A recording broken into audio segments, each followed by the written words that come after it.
Hi friends, welcome back to our channel. ನಾನು ನಿಮ್ಮ Shilpa. Friends, ನಾನು ಇವತ್ತಿನ ವಿಡಿಯೋದಲ್ಲಿ ಸ್ಕೂಲ್ ಯೂನಿಫಾರ್ಮ್ ಕೋಟು ಯಾವ ಥರ ಕಟ್ ಮಾಡಿ ಸ್ಟಿಚ್ ಮಾಡ್ಕೊಳ್ಳೋದಂತ ಒಂದೇ ವಿಡಿಯೋದಲ್ಲಿ ತೋರಿಸ್ಕೊಡ್ತಾ ಇದ್ದೀನಿ. ಫ್ರೆಂಡ್ಸ್, ನೀವಿನ್ನೂ ನಮ್ಮ ಚಾನಲ್ಗೆ ಸಬ್ಸ್ಕ್ರೈಬ್ ಆಗಿಲ್ಲ ಅಂದರೆ ಈ ಕೂಡಲೇ ಸಬ್ಸ್ಕ್ರೈಬ್ ಆಗಿ, ಹಾಗೆ ಪಕ್ಕದಲ್ಲಿ ಬರೋ ಬೆಲ್ ಐಕನ್ನ ಆನಲ್ಲಿ ಇಟ್ಕೊಳ್ಳಿ. ವಿಡಿಯೋ ಇಷ್ಟ ಆದರೆ ವಿಡಿಯೋಗೆ ಒಂದು ಲೈಕ್ ಮಾಡಿ, ಹಾಗೆ ಶೇರ್ ಮಾಡಿ, ಕಮೆಂಟ್ ಮಾಡಿ. ಹಾಗಾದರೆ ಬನ್ನಿ ಇವತ್ತಿನ ವಿಡಿಯೋ ಶುರು ಮಾಡೋಣ. ಮೊದಲಿಗೆ ನಾನು ಬಾಡಿ ಮೆಜರ್ಮೆಂಟ್ಸ್ನ ತೊಗೊಂಡು ಬರ್ಕೊಂಡು ಇಟ್ಕೊಂಡಿದ್ದೀನಿ. ಈಗ ಫ್ಯಾಬ್ರಿಕ್ನ ತೊಗೊಂಡು ನೋಡಿ, ಈ ಥರ ಓಪನ್ಸ್ ಇರೋದು ನಮ್ಗೆ ಆಪೋಸಿಟಲ್ಲಿ ಇರಬೇಕು, ಕ್ಲೋಸ್ ಇರೋದು ನಮ್ಮ ಸೈಡ್ ಇರಬೇಕು. ಆ ಥರ ಹಾಕ್ಕೊಳ್ಳಿ. ಒಂದು ಫೋಲ್ಡಿಂಗ್ ಹಾಕ್ಕೊಂಡಿದ್ದೀನಿ. ಈ ಥರ ಹಾಕ್ಕೊಂಡು ನೋಡಿ, ಕೆಳಗಡೆ ಸೈಡು 1.5 ಇಂಚಿಗೆ ಈ ಥರ ಮಾರ್ಕ್ ಮಾಡ್ಕೊಂಡಿದ್ದೀನಿ. ಆ 1.5 ಇಂಚ್ ಮಾರ್ಕ್ ತಾವಿಂದನೂ ನಮಗೆ ಕೋಟು ಲೆಂತ್ ಎಷ್ಟು ಲೆಂತ್ ಬೇಕೋ ಆ ಲೆಂತ್ಗೆ ಒಂದು 1/2 ಇಂಚ್ ಸೇರಿಸ್ಕೊಂಡು ಈ ಥರ ಮಾರ್ಕ್ ಮಾಡ್ಕೊಳ್ಳಿ. 1/2 ಇಂಚು ಮೇಲ್ಗಡೆ ಶೋಲ್ಡರ್ ಅಟ್ಯಾಚಿಗೆ ಈ ಥರ ಅದನ್ನು ಈ ಥರ ಸ್ಟ್ರೈಟಿಗೆ ಲೈನ್ನ ಡ್ರಾ ಮಾಡ್ಕೊಳ್ಳಿ. ಈಗ ಫುಲ್ ಶೋಲ್ಡರು ನಮ್ದು ಎಷ್ಟಿರುತ್ತೋ ಮೆಜರ್ಮೆಂಟ್ ತೊಗೊಂಡಿರ್ತೀವಲ್ಲ, ಆ ಫುಲ್ ಶೋಲ್ಡರಲ್ಲಿ ಅರ್ಧಕ್ಕೆ ಈ ಥರ ಮಾರ್ಕ್ ಮಾಡ್ಕೊಳ್ಳಿ. ಈಗ ಆರ್ಮೋಲ್ ಡೌನಿಗೆ 7 ಇಂಚಿಗೆ ಮಾರ್ಕ್ ಮಾಡ್ಕೊತಾ ಇದ್ದೀನಿ. ಇನ್ನೊಂದು ಈ ಥರ ಮಾರ್ಕ್ ಮಾಡಿಕೊಂಡು ಇದನ್ನೊಂದು ಬಾಕ್ಸ್ ಶೇಪ್ಗೆ ಈ ಥರ ಡ್ರಾ ಮಾಡ್ಕೊಬೇಕು. ಈಗ ಆ ಕಾರ್ನರಲ್ಲಿ 1/4 ಇಂಚಿಗೆ ಈ ಥರ ಮಾರ್ಕ್ ಮಾಡಿಕೊಂಡು ನೋಡಿ, ಈ ಥರ ಒಂದು ರೌಂಡ್ ಶೇಪ್ನ ಡ್ರಾ ಮಾಡ್ಕೊಬೇಕು. ಈ ಥರ ಡ್ರಾ ಮಾಡ್ಕೊಂಡ ನಂತರ ನೆಕ್ ಬಿಡ್ತು 3 ಇಂಚಿಗೆ ಮಾರ್ಕ್ ಮಾಡ್ಕೊತಾ ಇದ್ದೀನಿ. ನೆಕ್ ಡೌನ್ ಬಂದುಬಿಟ್ಟು 2 ಇಂಚಿಗೆ ಮಾರ್ಕ್ ಮಾಡ್ಕೊಂಡಿದ್ದೀನಿ. ಇದನ್ನು ಒಂದು ಬಾಕ್ಸ್ ಶೇಪ್ಗೆ ಡ್ರಾ ಮಾಡಿಕೊಂಡು ನೋಡಿ, ಈ ಥರ ರೌಂಡ್ ಶೇಪ್ನ ಡ್ರಾ ಮಾಡ್ಕೊಬೇಕು. ಈಗ ಚೆಸ್ಟ್ ಮೆಜರ್ಮೆಂಟ್ ಎಷ್ಟಿರುತ್ತೋ ಅದರಲ್ಲಿ 4ನೇ ಭಾಗ ತಗೊಂಡು ಇಲ್ಲಿ ಮಾರ್ಕ್ ಮಾಡ್ಕೊಬೇಕು. ನೋಡಿ, ಇಲ್ಲಿ ಮಾರ್ಕ್ ಮಾಡ್ಕೊತಾ ಇದ್ದೀನಿ. ಕೋಟ್ಗೇನು ಶೇಪ್ ಏನಿರಲ್ಲ, ಅದಕ್ಕೆ ಚೆಸ್ಟ್ ಮೆಜರ್ಮೆಂಟ್ ಎಷ್ಟಿರುತ್ತೋ ಅಷ್ಟಕ್ಕೇ ಲೈನ್ ಡ್ರಾ ಮಾಡ್ಕೊತಾ ಇದ್ದೀನಿ. ಚಿಕ್ಕ ಮಕ್ಕಳಿಗೆ ಶೇಪ್ ಏನಿರಲ್ಲ, ಅದಕ್ಕೆ ಚೆಸ್ಟ್ ಮೆಜರ್ಮೆಂಟ್ಗೆ ಈ ಥರ ಸ್ಟ್ರೈಟಕ್ಕೆ ಲೈನ್ ಡ್ರಾ ಮಾಡ್ಕೊಂಡಿದ್ದೀನಿ.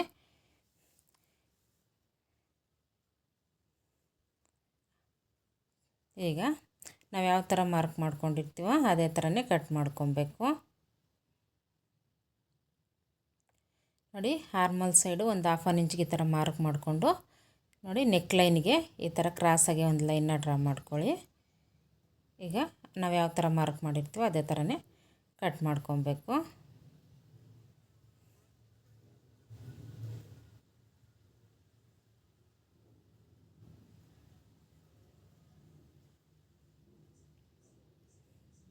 ಬಾಟಮಲ್ಲಿ ನೋಡಿ 2 ಇಂಚ್ ತಾವಿಂದ ಸ್ವಲ್ಪ ಈ ಥರ ಕ್ರಾಸ್ ತೆಗೀರಿ. ಇಲ್ಲಿ ನಾವು ಮಾರ್ಕ್ ಮಾಡಿರ್ತೀವಲ್ಲ 1.5 ಇಂಚಿಗೆ, ಅಲ್ಲಿ ಒಂದು ನ್ಯಾಚ್ ಹೊಡ್ಕೊಳ್ಳಿ. ಅಲ್ಲಿಗೆ ಫೋಲ್ಡ್ ಮಾಡೋದಕ್ಕೆ, ಬಾಟಮ್ ಫೋಲ್ಡ್ ಮಾಡೋದಕ್ಕೆ ಆ ಮಾರ್ಕು. ಈಗ ನೋಡಿ, ಫ್ಯಾಬ್ರಿಕ್ನ ನಮ್ಮ ಸೈಡಿಗೆ ನೋಡಿ, ಓಪನ್ ಇರೋದು ನಮ್ಮ ಸೈಡಿಗೆ ತಿರುಗಿಸ್ಕೊಬೇಕು. ಈ ಥರ ಇಟ್ಕೊಂಡು 2 ಇಂಚಿಗೆ ಮಾರ್ಕ್ ಮಾಡ್ಕೊಬೇಕು. ನೋಡಿ, 2 ಇಂಚಿಗೆ ಈ ಥರ ಮಾರ್ಕ್ ಮಾಡ್ಕೊಳ್ಳಿ. ಇದು ಫ್ರಂಟ್ ಪಟ್ಟಿಗೆ ಕಾಜಾ ಪಟ್ಟಿ, ಬಟನ್ ಪಟ್ಟಿ ಬರುತ್ತಲ್ಲ, ಅದಕ್ಕೆ 2 ಇಂಚಿಗೆ ಈ ಥರ ಮಾರ್ಕ್ ಮಾಡ್ಕೊಳ್ಳಿ. ಈ ಥರ ಮಾರ್ಕ್ ಮಾಡ್ಕೊಂಡ ನಂತರ ನೋಡಿ, ಇದನ್ನು ಈ ಥರ ಫೋಲ್ಡ್ ಮಾಡ್ಕೊಳ್ಳೋದಕ್ಕೆ ಈಗ ಬ್ಯಾಕ್ನ ತಗೊಂಡು ಆ ಮಾರ್ಕ್ ಇದೆಯಲ್ಲ, ಆ ಮಾರ್ಕ್ ತಕ್ಕೆ ಈ ಥರ ಇಟ್ಕೊಳ್ಳಿ. ಬ್ಯಾಕ್ ಫೋಲ್ಡಿಂಗ್ ಇರುತ್ತಲ್ಲ, ಅದನ್ನು ಈ ಥರ ಇಟ್ಕೊಳ್ಳಿ. ಮಾರ್ಕ್ ಹತ್ರ ನೋಡಿ, ಕರೆಕ್ಟಾಗಿ ಆ ಥರ ಪ್ಲೇಸ್ ಮಾಡ್ಕೊಳ್ಳಿ. ಆ ಥರ ಇಟ್ಕೊಂಡು ಈಗ ಬ್ಯಾಕ್ ಯಾವ ಥರ ಇದೆಯೋ ಅದೇ ಥರನೇ ಕಟ್ ಮಾಡ್ಕೊಳ್ಳಿ. ಆ 2 ಇಂಚಿಗೆ ಮಾರ್ಕ್ ಮಾಡಿರ್ತೀವಲ್ಲ, ಅದನ್ನು ಕಟ್ ಮಾಡಬಾರ್ದು. 2 ಇಂಚು ಫ್ಯಾಬ್ರಿಕ್ಕು ಹಂಗೆ ಬಿಟ್ಬಿಡಿ, ಅದು ಫೋಲ್ಡ್ ಮಾಡಿ ಸ್ಟಿಚ್ ಮಾಡೋದಕ್ಕೆ. ಈಗ ಬ್ಯಾಕು ಸುತ್ತಲೂ ಕಟ್ ಮಾಡ್ಕೊಳ್ಳಿ.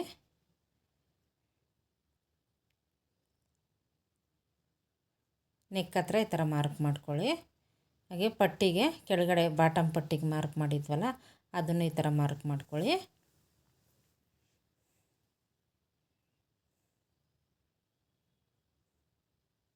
ಇದಕ್ಕೇನು ಫ್ರಂಟು ಶೇಪ್ ತೆಗಿಯೋ ಅವಶ್ಯಕತೆ ಇರಲ್ಲ. ಕೋಟ್ ಅಲ್ವಾ, ಫ್ರಂಟ್ ಏನು ಶೇಪ್ ಏನು ಬೇಕಾಗಿಲ್ಲ. ಈ ಥರ ಬ್ಯಾಕ್ ಯಾವ ಥರ ಇದೆಯೋ ಅದೇ ಥರನೇ ಕಟ್ ಮಾಡ್ಕೊಳ್ಳಿ.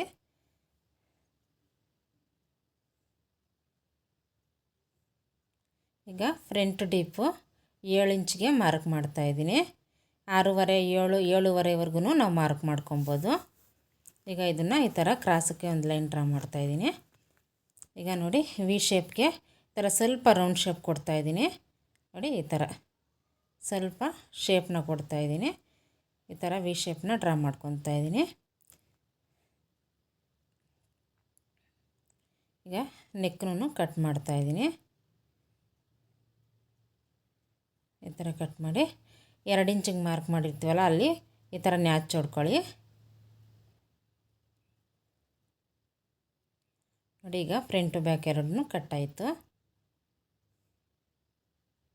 ಈಗ ಹಾರ್ಮೋಲಿಗೆ ಮತ್ತು ನೆಕ್ಗೆ ಪಟ್ಟಿನ ಕಟ್ ಮಾಡ್ಕೊತಾ ಇದ್ದೀನಿ. ನೆಕ್ಗೆ ಕ್ರಾಸ್ ಪೀಸು 1.5 ಇಂಚ್ ಅಗಲ ಇರೋ ಥರ ಕಟ್ ಮಾಡ್ಕೊಬೇಕು. ನಮಗೆ ನೆಕ್ಗೆ ಹಾರ್ಮೋಲಿಗೆ ಎಷ್ಟು ಪೀಸ್ ಬೇಕಾಗುತ್ತೋ ನೋಡಿಕೊಂಡು ಅಷ್ಟು ಪೀಸ್ಗಳು ಕ್ರಾಸ್ ಪೀಸ್ಗಳು 1.5 ಇಂಚ್ ಅಗಲಕ್ಕೆ ಕಟ್ ಮಾಡ್ಕೊಳ್ಳಿ.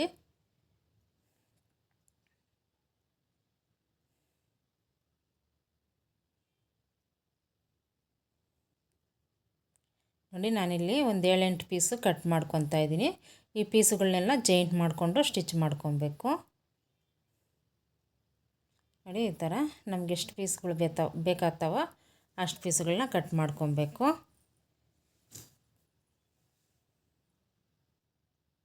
ಈ ಥರ ಕಟ್ ಮಾಡ್ಕೊಂಡ ನಂತರ ಈಗ ಪಾಕೆಟ್ನ ಕಟ್ ಮಾಡ್ಕೊಬೇಕು. ಪಾಕೆಟು ಉದ್ದ ಬಂದುಬಿಟ್ಟು 7 ಇಂಚಿಗೆ ಕಟ್ ಮಾಡ್ಕೊತಾ ಇದ್ದೀನಿ. ಅಗಲ ಬಂದುಬಿಟ್ಟು 5 ಇಂಚು ಅಥವಾ 6 ಇಂಚಿಗೆ ಮಾರ್ಕ್ ಮಾಡ್ಕೊಳ್ಳಿ. ನಾನಿಲ್ಲಿ 5 ಇಂಚಿಗೆ ಮಾರ್ಕ್ ಮಾಡ್ಕೊಂಡಿದ್ದೀನಿ. ಈ ಥರ ಮಾರ್ಕ್ ಮಾಡಿಕೊಂಡು ನಾವು ಯಾವ ಥರ ಮಾರ್ಕ್ ಮಾಡ್ಕೊಂಡಿರ್ತೀವೋ ಆ ಥರ ಕಟ್ ಮಾಡ್ಕೊಳ್ಳಿ. ಇದು ಬಂದುಬಿಟ್ಟು ಪಾಕೆಟ್ಗೆ.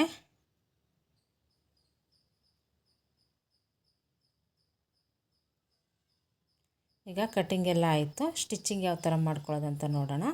ನೋಡಿ ಪಾಕೆಟು ಮತ್ತು ಕ್ರಾಸ್ ಪೀಸು ಬ್ಯಾಕ್ ಪೀಸು ಎಲ್ಲ ತೆಗೆದು ಸೈಡ್ಗೆ ಇಡಬೇಕು. ಫ್ರಂಟ್ ಮಾತ್ರ ತೊಗೊಬೇಕೀಗ. ನೋಡಿ ಫ್ರಂಟ್ನ ತಗೊಂಡು ನಾವು 2 ಇಂಚ್ ಮಾರ್ಕ್ ಮಾಡ್ಕೊಂಡಿದ್ವಲ್ಲ ಫ್ರಂಟ್ ಪಟ್ಟಿಗೆ, ಅದನ್ನು ಈ ಥರ ಡಬಲ್ ಫೋಲ್ಡ್ ಮಾಡಿಕೊಂಡು ಸ್ಟಿಚ್ ಹಾಕ್ಕೊಬೇಕು.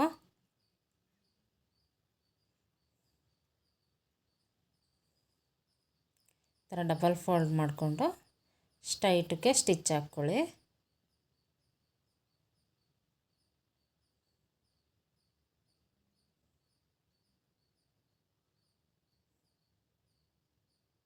ಇದನ್ನು ಸ್ಟಿಚ್ ಹಾಕಿದ ನಂತರ ನೋಡಿ ಇದನ್ನು ಈ ಥರ ಇಟ್ಕೊಂಡು ನೆಕ್ಕು ಎರಡೂ ಒಂದೇ ಸೈಡ್ ಬರೋ ಥರ ಇಟ್ಕೊಳ್ಳಿ. ನೋಡಿ ಆ ನೆಕ್ಕು ಈ ನೆಕ್ಕು ಈ ಥರ ಆಪೋಸಿಟ್ ಬರೋ ಥರ ಇಟ್ಕೊಬೇಕು. ನೋಡಿ ಈ ಥರ ಆಪೋಸಿಟ್ ಬರೋ ಥರ ಇಟ್ಕೊಂಡು ಇದನ್ನು ಈ ಥರ ಫೋಲ್ಡ್ ಮಾಡ್ಕೊಳ್ಳಿ. 2 ಇಂಚಿಗೆ ಈ ಥರ ನೋಡಿ ನ್ಯಾಚ್ ಹೊಡ್ಕೊಂಡಿರ್ತೀವಲ್ಲ ಅಲ್ಲಿಗೆ ಈ ಥರ ಫೋಲ್ಡ್ ಮಾಡ್ಕೊಳ್ಳಿ, ಡಬಲ್ ಫೋಲ್ಡು.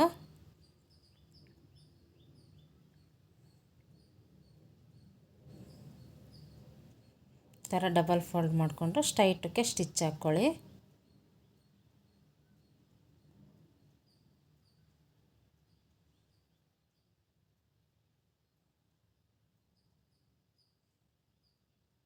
ನೋಡಿ ಎರಡು ನೆಕ್ಕೂ ಈ ಥರ ನಮಗೆ ಒಂದೇ ಸೈಡ್ ಬರೋ ಥರ ಇರಬೇಕು, ಆಪೋಸಿಟ್ ನೋಡಿ ಈ ಥರ ಬರೋ ಥರ ಇರಬೇಕು. ನೆಕ್ ಎರಡೂ ಈ ಥರ ಸ್ಟಿಚ್ ಮಾಡ್ಕೊಳ್ಳಿ.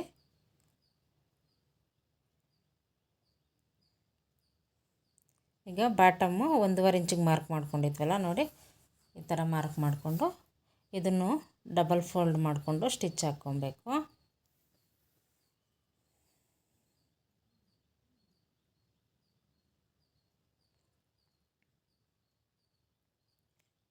ಇನ್ನೊಂದು ಸೈಡು ಅದೇ ಥರನೇ 1.5 ಇಂಚಿಗೆ ಈ ಥರ ಫೋಲ್ಡ್ ಮಾಡ್ಕೊಳ್ಳಿ.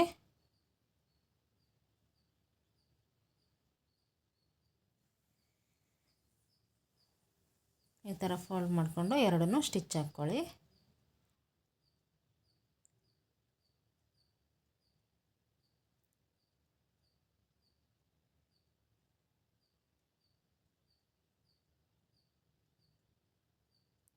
ನೋಡಿ ಈ ಥರ ಇಟ್ಕೊಂಡು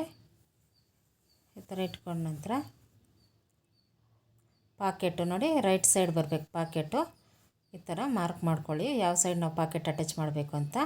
ಆನಂತರ ಪಾಕೆಟ್ನ ತಗೊಂಡು ನೋಡಿ ಈ ಥರ ಪಾಕೆಟ್ಗೆ ಮೇಲ್ಗಡೆ ಈ ಥರ ಡಬಲ್ ಫೋಲ್ಡ್ ಮಾಡಿ ಸ್ಟಿಚ್ ಹಾಕಬೇಕು. ಈ ಥರ ನೋಡಿ ಪಾಕೆಟ್ ಡೋರಿ ಅಂತಾರಲ್ಲ ಅದನ್ನು ಈ ಥರ ಡಬಲ್ ಫೋಲ್ಡ್ ಮಾಡಿ ಸ್ಟಿಚ್ ಹಾಕ್ಕೊಬೇಕು.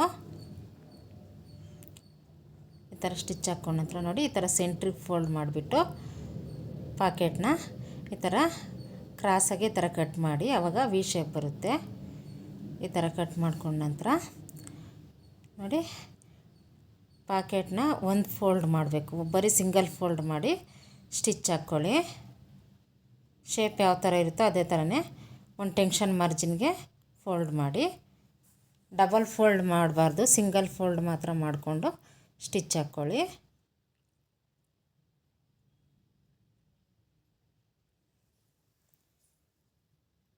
ಇದೇ ಥರನೇ ಪಾಕೆಟ್ ಸುತ್ತಲೂ ಸ್ಟಿಚ್ ಹಾಕ್ಕೊಬೇಕು.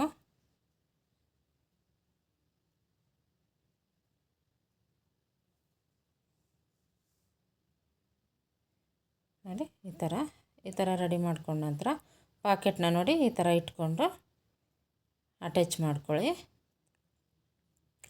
ನಾವು ಫೋಲ್ಡ್ ಮಾಡಿರೋ ರಾಯಡ್ಜ್ ಇದೆಯಲ್ಲ, ಅದು ಕೆಳಗಡೆ ಸೈಡ್ ಹೋಗೋ ಥರ ಇಟ್ಕೊಳ್ಳಿ. ಪಾಕೆಟ್ನ ಇಟ್ಕೊಂಡು ಪಾಕೆಟ್ ಯಾವ ಥರ ಇರುತ್ತೋ ಅದೇ ಥರನೇ ಸುತ್ತಲೂ ಕಿನಾರಿ ಸ್ಟಿಚ್ ಹಾಕ್ಕೊಳ್ಳಿ.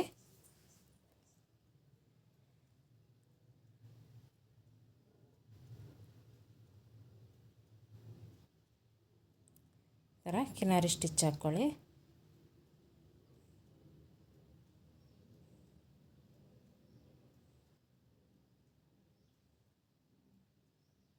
ನೋಡಿ ಈ ಥರ. ಈಗ ಪಾಕೆಟ್ ರೆಡಿ ಆಯಿತು ನಮಗೆ.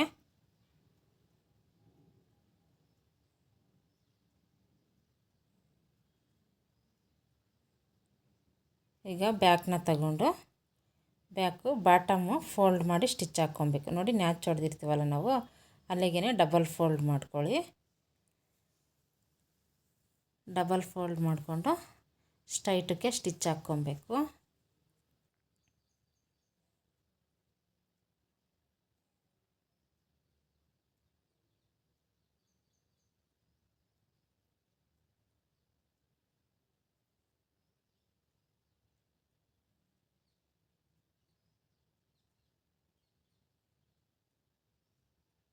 ಈ ಥರ ಸ್ಟಿಚ್ ಹಾಕ್ಕೊಳ್ಳಿ.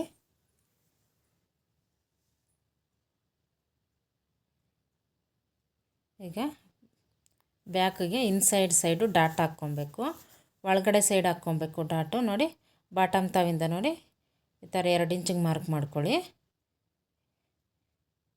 ಸೆಂಟ್ರಿಗೆ ಈ ಥರ ಫೋಲ್ಡ್ ಮಾಡ್ಕೊಬೇಕು. ನೋಡಿ ಶೋಲ್ಡ್ರ್ ಹತ್ರ ಸೆಂಟ್ರಿಗೆ ಈ ಥರ ಫೋಲ್ಡ್ ಮಾಡಿಕೊಂಡು ಇಲ್ಲಿಂದ ಒಂದು 8 ಇಂಚು ಉದ್ದ ಬರೋ ಥರ ಡಾಟ್ನ ಹಾಕ್ಕೊಬೇಕು. ಸ್ಟಾರ್ಟಿಂಗಲ್ಲಿ ಚಿಕ್ಕದಾಗಿ ಸ್ಟಾರ್ಟ್ ಮಾಡಿಕೊಂಡು ಸೆಂಟ್ರಲ್ಲಿ ಒಂದು ಟೆನ್ಷನ್ ಮಾರ್ಜಿನ್ನು ಮತ್ತು ಎಡ್ಜಲ್ಲಿ ಕೊನೆ ತುದಿಗೆ ಹಾಕ್ಕೊಳ್ಳಿ ಸ್ಟಿಚ್ಚು. ಅವಾಗ ಡಾಟ್ ಫಿನಿಶಿಂಗ್ ನೀಟಾಗಿ ಬರುತ್ತೆ. ನೋಡಿ 8 ಇಂಚಿಗೆ ಈ ಥರ ಮಾರ್ಕ್ ಮಾಡ್ಕೊತಾ ಇದ್ದೀನಿ. ಈ ಥರ ಮಾರ್ಕ್ ಮಾಡಿಕೊಂಡು ಡಾಟ್ ಹಾಕ್ಕೊತಾ ಇದ್ದೀನಿ.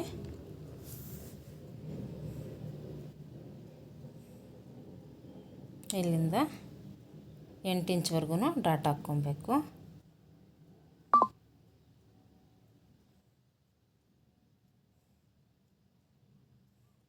ನೋಡಿ 2 ಡಾಟ್ನ ಇದೇ ರೀತಿ ಹಾಕ್ಕೊಂಡಿದ್ದೀನಿ. ಈ ಥರ 2 ಡಾಟ್ನ ಹಾಕ್ಕೊಳ್ಳಿ.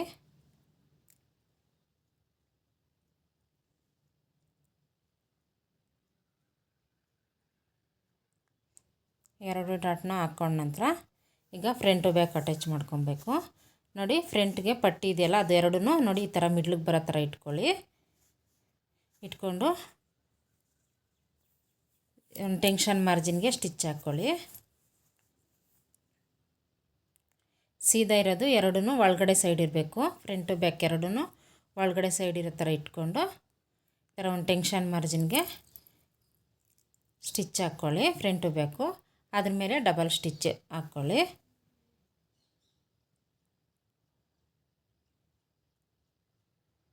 ಈ ಥರ ಸ್ಟಿಚ್ ಹಾಕ್ಕೊಂಡ ನಂತರ ನೋಡಿ ಈ ಥರ ಇರುತ್ತೆ ಫ್ರಂಟು ಬ್ಯಾಕು. ಈಗ ನೋಡಿ ಫ್ರಂಟ್ ಪಟ್ಟಿನ ಈ ಥರ ಎರಡನ್ನೂ ಸಮವಾಗಿ ಇಟ್ಕೊಳ್ಳಿ.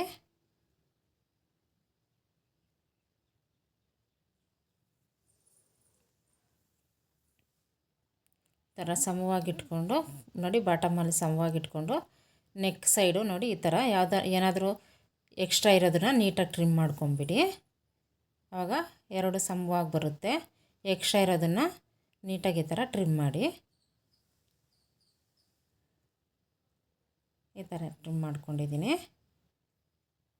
ಈಗ ಕ್ರಾಸ್ ಪೀಸ್ ಕಟ್ ಮಾಡ್ಕೊಂಡಿದ್ವಲ್ಲ, ಆ ಕ್ರಾಸ್ ಪೀಸ್ನ ತಗೊಂಡು ಜಾಯಿಂಟ್ ಮಾಡ್ಕೊಬೇಕು ಎಲ್ಲನೂ.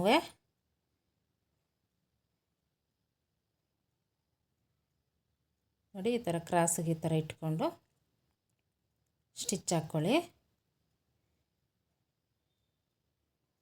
ಎಲ್ಲ ಪೀಸ್ನ ಜಾಯಿಂಟ್ ಮಾಡ್ಕೊಂಡ ನಂತರ ನೋಡಿ ಒಂದು ಸೈಡು ಈ ಥರ ಫೋಲ್ಡ್ ಮಾಡಿ ಸ್ಟಿಚ್ ಹಾಕ್ಕೊಳ್ಳಿ. ಈ ಥರ ಸ್ಟ್ರೈಟಕ್ಕೆ ಫೋಲ್ಡ್ ಮಾಡಿ ಸ್ಟಿಚ್ ಹಾಕ್ಕೊಳ್ಳಿ. ನೋಡಿ ಈ ಥರ ಸ್ಟಿಚ್ ಹಾಕ್ಕೊಂಡಿದ್ದೀನಿ. ಈ ಥರ ಸ್ಟಿಚ್ ಹಾಕ್ಕೊಂಡ ನಂತರ ನೋಡಿ ಹಾರ್ಮೋಲ್ಗೆ ಅಟ್ಯಾಚ್ ಮಾಡ್ಕೊಬೇಕು. ಸೀದಾ ಇದೆಯಲ್ಲ ಆ ಸೈಡು ಅಟ್ಯಾಚ್ ಮಾಡ್ಕೊಳ್ಳಿ. ಸೀದಾ ಇರೋದು ಮೇಲೆ ಬರೋ ಥರ ಇಟ್ಕೊಂಡು ಅದ್ರ ಮೇಲೆ ಪಟ್ಟಿನ ಇಟ್ಕೊಳ್ಳಿ. ಪಟ್ಟಿ ಒಂದು ಸೈಡ್ ಫೋಲ್ಡ್ ಮಾಡಿರ್ತೀವಲ್ಲ ಆ ಸೈಡ್ ಅಟ್ಯಾಚ್ ಮಾಡಬಾರ್ದು, ಫೋಲ್ಡ್ ಮಾಡಿರಲ್ವಲ್ಲ ಆ ಸೈಡು ಅಟ್ಯಾಚ್ ಮಾಡ್ಕೊಳ್ಳಿ. ಈ ಥರ ಹಾರ್ಮೋಲ್ ಯಾವ ಥರ ಇದೆಯೋ ಅದೇ ಥರನೇ ತಿರುಗಿಸ್ಕೊತ ಸ್ಟಿಚ್ ಹಾಕ್ಕೊಳ್ಳಿ. ಎಡ್ಜಲ್ಲಿ ಕಟ್ ಮಾಡಿ, ಎಕ್ಸ್ಟ್ರಾ ಇರೋದನ್ನು ಕಟ್ ಮಾಡಿ. ಈಗ ನೋಡಿ ಈ ಪಟ್ಟಿನ ಈ ಥರ ತಿರುಗಿಸ್ಬಿಟ್ಟು ಪಟ್ಟಿ ಮೇಲೇ ಒಂದು ಕಿನಾರಿ ಸ್ಟಿಚ್ ಬರೋ ಥರ ಸ್ಟಿಚ್ ಹಾಕ್ಕೊಳ್ಳಿ. ನೋಡಿ ಈ ಥರ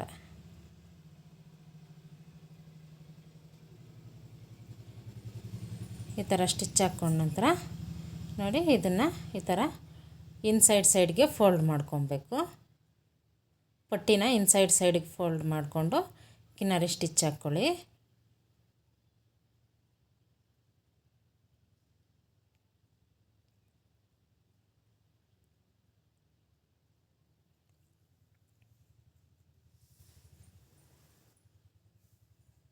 ನೋಡಿ ಈ ಥರ ಸ್ಟಿಚ್ ಹಾಕ್ಕೊಂಡ್ರೆ ನಮಗೆ ಟಾಪ್ ಸೈಡು ಈ ಥರ ಇರುತ್ತೆ. ನೋಡಿ ಪಟ್ಟಿಯೆಲ್ಲ ಇನ್ಸೈಡ್ ಹೋಗಿಬಿಟ್ಟಿರುತ್ತೆ, ಟಾಪ್ ಸೈಡ್ ಈ ಥರ ನೀಟ್ ಫಿನಿಶಿಂಗ್ ಇರುತ್ತೆ.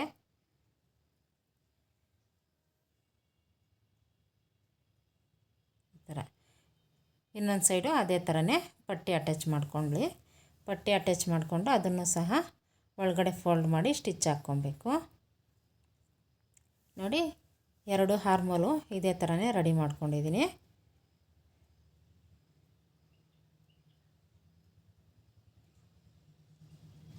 ಈ ಥರ ರೆಡಿ ಮಾಡ್ಕೊಂಡ ನಂತರ ಈಗ ನೆಕ್ಗೆ ಪಟ್ಟಿನ ಅಟ್ಯಾಚ್ ಮಾಡ್ಕೊಬೇಕು. ನೋಡಿ ನಾವು ಈ ಥರ ಫೋಲ್ಡ್ ಮಾಡಿ ಸ್ಟಿಚ್ ಮಾಡಿರ್ತೀವಲ್ಲ ಆ ಸೈಡು ಅಟ್ಯಾಚ್ ಮಾಡಬಾರ್ದು. ಈಗ ಪಟ್ಟಿನ ಸ್ವಲ್ಪ ನೆಕ್ ಸಮಕ್ಕೆ ಈ ಥರ ಫೋಲ್ಡ್ ಮಾಡಿ ಸ್ಟಿಚ್ ಹಾಕ್ಕೊಳ್ಳಿ. ಸ್ಟಿಚ್ ಹಾಕ್ಕೊಂಡು ಟೆನ್ಷನ್ ಮಾರ್ಜಿನ್ಗೆ ಈ ಥರ ಸ್ಟಿಚ್ ಹಾಕ್ಕೊತ ಬನ್ನಿ. ನೆಕ್ ಯಾವ ಶೇಪ್ ಇರುತ್ತೋ ಅದೇ ಥರನೇ ಸ್ಟಿಚ್ ಹಾಕ್ಕೊತ ಬನ್ನಿ.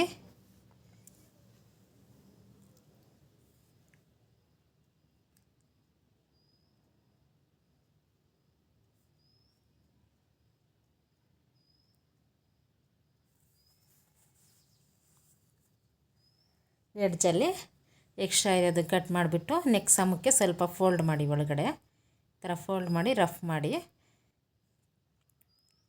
ಮಾಡಿದ ನಂತರ ಈಗ ನೋಡಿ ನೆಕ್ನ ಈ ಥರ ನೆಕ್ ಪೀಸ್ನ ಈ ಥರ ತಿರುಗಿಸ್ಬಿಟ್ಟು ಕಿನಾರಿ ಸ್ಟಿಚ್ ಹಾಕ್ಕೊಬೇಕು. ಪಟ್ಟಿ ಮೇಲೆ ಕಿನಾರಿ ಸ್ಟಿಚ್ ಬರಬೇಕು, ಆ ಥರ ಹಾಕ್ಕೊಳ್ಳಿ.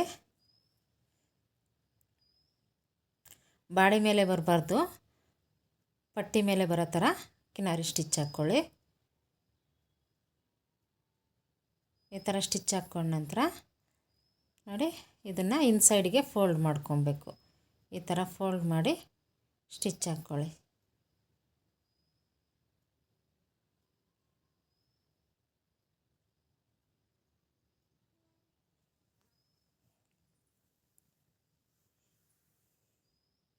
ನೆಕ್ ಎಷ್ಟಿದೆಯೋ ಅಷ್ಟಕ್ಕೂ ಇದೇ ಥರನೇ ಫೋಲ್ಡ್ ಮಾಡ್ಕೊತ ಸ್ಟಿಚ್ ಹಾಕ್ಕೊತ ಬನ್ನಿ. ನೀಟಾಗಿ ಫ್ಲಾಟ್ ಮಾಡಿಕೊಂಡು ರಿಂಕಲ್ಸ್ ಬರಬಾರ್ದು, ನೀಟಾಗಿ ಫ್ಲಾಟ್ ಮಾಡಿಕೊಂಡು ಸ್ಟಿಚ್ ಹಾಕ್ಕೊಳ್ಳಿ. ಶೇಪ್ನ ನೀಟಾಗಿ ತಿರುಗಿಸ್ಕೊತ ಸ್ಟಿಚ್ ಹಾಕ್ಕೊಬೇಕು.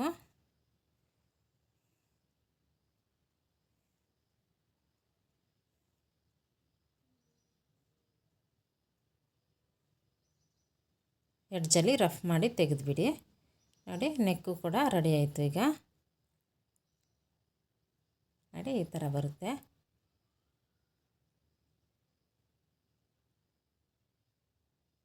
ಆರ್ಮಲು ಮತ್ತು ನೆಕ್ಕು ಈ ಥರ ರೆಡಿ ಮಾಡ್ಕೊಳ್ಳಿ. ಈಗ ಸೈಡ್ ಜಾಯಿಂಟ್ ಮಾಡ್ಕೊಬೇಕು.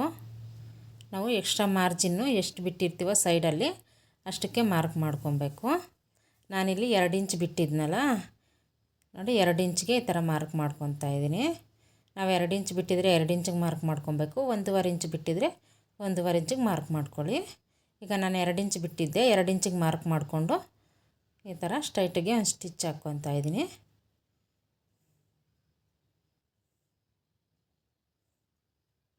ಅದ್ರ ಪಕ್ಕದಲ್ಲೇ ಒಂದು 2-3 ಸ್ಟಿಚ್ ಹಾಕ್ಕೊಬೇಕು. ಈ ಥರ ಒಂದು ಸೈಡ್ ಅಟ್ಯಾಚ್ ಮಾಡ್ಕೊಂಡಾದ್ಮೇಲೆ ಇನ್ನೊಂದು ಸೈಡು ಅದೇ ಥರನೇ ಅಟ್ಯಾಚ್ ಮಾಡ್ಕೊಬೇಕು. ಮಾರ್ಕ್ ಮಾಡಿಕೊಂಡು 2 ಇಂಚಿಗೆ ಈ ಥರ ಸ್ಟಿಚ್ ಹಾಕ್ಕೊತಾ ಇದ್ದೀನಿ.